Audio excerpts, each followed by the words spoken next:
Hi guys, and welcome to another tutorial by artincontext.org. My name's Matt, and today we'll be learning how to draw smoke. Now there are two ways to draw smoke. In one sense, there's this very soft dissipated smoke that is the effect of blowing out a candle or something of that nature, and on the other hand there's this more heavy smoke that is kind of associated with explosions or really dense clouds. And the way in which we draw both of these obviously have two different processes. Now, in order to start with the more simplistic smoke, we will learn how to first draw this very soft dissipated smoke. So the way in which we can start this is with a light pencil, and the idea is that we really want to make sure that the smoke stems or originates from a single point, because this is often the case with very soft smoke. It's also going to help us make sense of how the smoke flows in the space. So the way in which we can start is by drawing these very wispy ribbon-like lines that flow into the air. The idea with these wispy lines is they're going to be indicative of how we shade and kind of add in more soft, vague strokes or shading marks that kind of indicate this dissipating quality of smoke. So with soft smoke or very gentle smoke, what happens often is there's these very distinct lines established by a kind of congestion or denseness of smoke flowing in a singular direction, but obviously as time goes on that smoke starts to slowly dissipate. And what we're trying to do is create both these visual qualities of distinct lines in combination with these very soft kind of smudged outlines. So continuing with your pencil, allow yourself to draw a couple of strokes. We really want to make sure that as we draw these strokes, they kind of start curving into an upward direction, almost as if they're curving in on themselves. And we can draw maybe about 6 to 10, somewhere between there. And this is going to give us a good amount of lines to work, softer marks, or at least these more gentle, vague strokes. Again, we want to make sure that we're working with these really soft strokes as well as these very distinct lines. Now, once we have these lines, we can move on to using a more darker, softer pencil.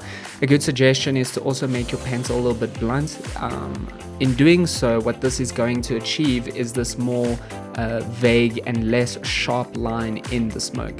Now, the idea here is to kind of, in the same vein of drawing these ribbon-like lines, you're going to draw another set of ribbon-like lines, but this time kind of flowing along the first set of lines, but allowing them to kind of overlap and move in different directions. Now, once we have these darker lines drawn in, the idea is that we want to add in some shading along these lines. Basically, we're using these lines as guidelines to add in more vague and more soft features. Now, we can either shade with our pencil, or we can add in shading and then smudge with our finger. Using the smudging effect is going to create this very soft and subtle marking amidst these more distinct and defined lines. And this is the basic process of how to draw soft smoke. Obviously, smoke is a very abstract looking structure, which is often contextualized by other objects or features within the scenario. So this is just a more simplistic and more basic idea of how the drawing process works when you want to draw smoke, maybe let's say on a candle or a blown out candle, and so on and so on. So the idea here is to use the combination of these distinct lines, allow them to flow like ribbons into the sky or in an upward direction, allow them to curve in on themselves, and basically this is going to create that wispy, flowy effect. We also just want to make sure that we use these very dissipated, vague shading marks along these lines, using these distinct lines as a guideline, or at least a demarcation of where and how to allow these more soft strokes to be drawn in or shaded in. Now, this is one specific way of drawing smoke. And now there is another way we can draw smoke, the more dense, cloudy way of drawing smoke. And the way in which we can start this process is by using a light pencil to first establish the outline of the structure. Now, clouds obviously grow in size. Again, this is just the nature of smoke. As it moves into the air, it kind of creates this mushroom effect. And the way in which we can start to draw this is by creating these little bubbly segments that kind of gain in size as we move up to the page. Now, you can play around with how large and how oddly shaped you want your cloud to look, but the intention here for the outline is to kind of create these squiggly bubble segments, and within these larger segments we will end up drawing smaller segments which we will use as ways or sections that demarcate where we will add in shading. And the idea with this more cloudy like smoke structure is to build up shading with lighter marks, and then eventually darken these shaded marks with some darker pencil shading. So take your time building up this very wonky, bubbly, segmented structure.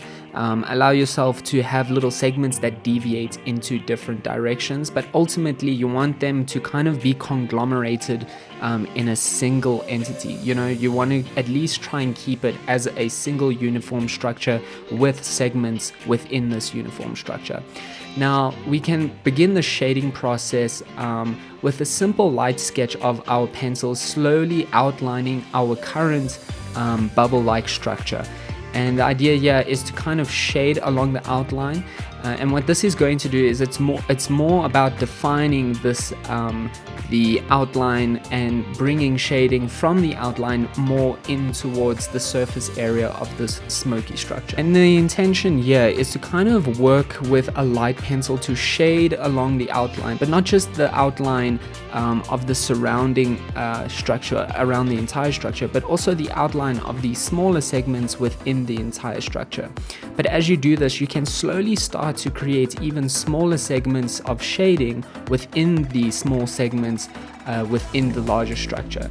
Now this process should take some time. The idea here is to also be really conscious of negative space. The thing about a cloud or a cloud of smoke is that the way in which we achieve highlights is by the use of negative space, and this means we want to be quite strategic with how we leave out space within the structure itself. Try to think of it as creating these curvy little soft lines, and what I mean by soft is less square-like or less geometric. You really want to create these very circular arches within each of these little lines that you draw within the cloud. And the idea of doing this is that we are establishing the soft quality of smoke and the less rigid. We're trying to stay away from this like rigid, sharp-looking feature within the smoke. So we do this by making sure that all the marks of shading that we establish within the structure have some sort of circular or rounded aspect to it. Now another important thing to consider here is how light interacts with a thick cloud of smoke. Obviously smoke as this gaseous structure interacts with light in a different way to most solid objects. However, when smoke is really dense, it almost kind of creates a interaction with light the same way as a solid object would. And what is happening here is as the smoke erupts or builds up, it's creating these segments that are obviously going to cast shadows within the structure itself.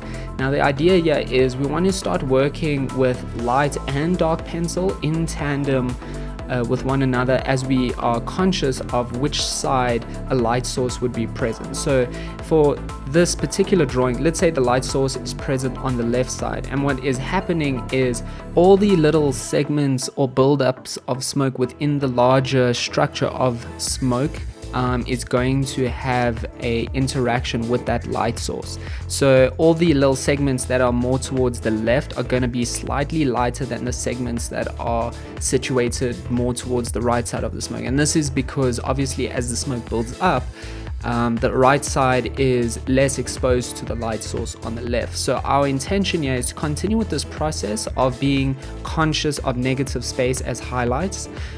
And as we continue to basically shade in these little rounded marks within the various segments of the structure, we want to start to slightly darken these little segments or shadowy marks on the right side, and slowly create this gradient of dark to light from the right side moving towards the left side. Again, the reason why we do this, the right side of the larger entity of smoke where smaller segments are present are going to be covered, or at least shadows will be cast on it by segments that are present in the left side which have more exposure to light.